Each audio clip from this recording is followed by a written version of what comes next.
Okay, அடுத்த criticism. டீமுக்கு ஒரு தேவைன்னும் போது வரமாட்டேன்றாரு. 7 விக்கெட் போனதுக்கு அப்புறம் வராரு, அஸ்வினுக்கு பின்னாடி ஒளிஞ்சுக்கிறாரு. ஆர்சிபி மேட்ச்ல அஸ்வினுக்கு அப்புறம் வந்தாரு, மேலேயே அவர் வந்து ஆடி இருந்தா கொஞ்சம் ட்ரை பண்ணிருக்கலாம்ல அப்படி இப்படின்னு பேசுறீங்க. கமான் பாய்ஸ், அவருக்கு 43 வயசு ஆகுது. He is not the same MS Dhoni who was 6 years ago. அவரோட பிரைம்ல இருந்த எம்எஸ் தோனி வேற. நானும் கொஞ்சம் கிரிக்கெட்லாம் ஆடி இருக்கிறேங்க. வருஷம் as we age நம்மளோட பாடியோட பெர்ஃபார்மன்ஸ் கொஞ்சம் கொஞ்சமா குறையும். It is very very natural. நம்ம எல்லாருமே ஹியூமன் பீயிங்ஸ் தான், யாரும் ரோபோட் கிடையாது, யாரும் சூப்பர் ஹீரோ கிடையாது. MS Dhoni is also very very human. போன வருஷம் நீ ப்ராப்ளம்ல அவ்வளவு கஷ்டப்பட்டாரு. அதுக்கப்புறமா நீ சர்ஜரி பண்ணி திரும்ப இந்த சீசன் வந்து ஃபேன்ஸ்க்காக ஆடணும் அப்படின்னு ஆடிக்கிட்டு இருக்காரு. பட் அவர் பழைய மாதிரி 10 ஓவர் 15 ஓவர் ஓடணும் அப்படி இப்படின்னு எதிர்பார்த்தீங்கன்னா that is not gonna happen bro. But டீமுக்கு ரிக்வயர்மெண்ட் இருக்கும்போது வந்து தானே ப்ரோ ஆகணும். ப்ரோ டீம்ல மத்தவங்க என்ன பண்றாங்க ப்ரோ? T20ல எல்லா பிரான்சைஸ்லயும் ஒருத்தருக்கும் ரோல் அசைன் பண்ணிருப்பாங்க. திரிபாதி நீ போறியா, ஃபர்ஸ்ட் பவர் பிளேவை யூஸ் பண்ணு, 15 பாலுக்கு ஒரு 30 ரன் அடிச்சு கொடு எங்களுக்கு போதும். Ruturaj, Rachin Ravindra merit of the ball ஆடுங்க, டீப்பா எடுத்துட்டு வாங்க.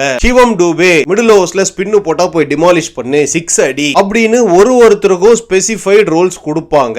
அந்த மாதிரி தல தோனியோட ரோல் என்ன? 17 ஓவருக்கு அப்புறம் தல தோனி இறங்குவாரு, லாஸ்ட்ல டெத்ல மேக்ஸிமம் எத்தனை 6 அடிக்க முடியுமா அடிச்சு டீமோட ஸ்கோரை பூஸ்ட் பண்ணணும். இதுதான் தல தோனியோட ரோல். இந்த 17th ஓவர் வரைக்கும் புஷ் பண்ணி சென்சிபிளா ஆடி ஸ்கோரை கொண்டு வந்து கொடுக்கிறது மத்த அதர் பிளேயர்ஸோட ரெஸ்பான்சிபிலிட்டிங்க. நீங்க தல தோனியை மட்டும் எப்படி குறை சொல்லலாம்? எல்லாரும் சொதப்பிட்டு எம்எஸ் தோனி 30 பால்ல 100 ரன் அடிக்கணும்னா அவர்னா சூப்பர்மேனா? Not gonna happen bro. Last 2 ஓவர்ஸ்ல வந்து 6 அடிச்சு யாருக்கு என்ன பிரயோஜனம் அப்படி தானே கேக்குறீங்க? It will make a big difference boys. போன சீசன் ஞாபகம் இருக்கா? மும்பையோட வான்கடேல match last over 19.2 over CSK 186 வந்தாரு, தொடர்ந்து 3 6, லாஸ்ட் பால் 2 ரன், 206ல பினிஷ் பண்ணோம் நம்ம. Guess what? CSK won that match by 20 runs. இப்போ புரியுதா? தல தோனி லாஸ்ட் 2 ஓவர் வந்தாலும் லாஸ்ட் 1 ஓவர்ல வந்தாலும் he can still make a difference. That is why he is still playing. He is not playing for money. He is not doing anything against the franchise. Franchise ஜெயிக்கிறத பத்திலாம் ஒரு கவலை இல்ல அப்படிலாம் பேசாதீங்க. அந்த மாதிரி ஒரு சிச்சுவேஷன், அந்த மாதிரி ஒரு தாட் தல தோனிக்கு வந்துச்சுன்னா நம்மளால இந்த பிரான்சைஸ் கீழே போகுது அப்படின்னு அவர் நினைச்சாருன்னா டெஃபினட்டா நீங்க என்ன சொல்றது, இன்ஸ்டாகிராம்ல ஒரு சிம்பிளா போஸ்ட் போட்டு நான் ரிட்டையர் ஆறேன் அப்படின்ட்டு கிளம்பிட்டே இருப்பாரு. He does not care about the hype, hatred, nothing. He responds only to love.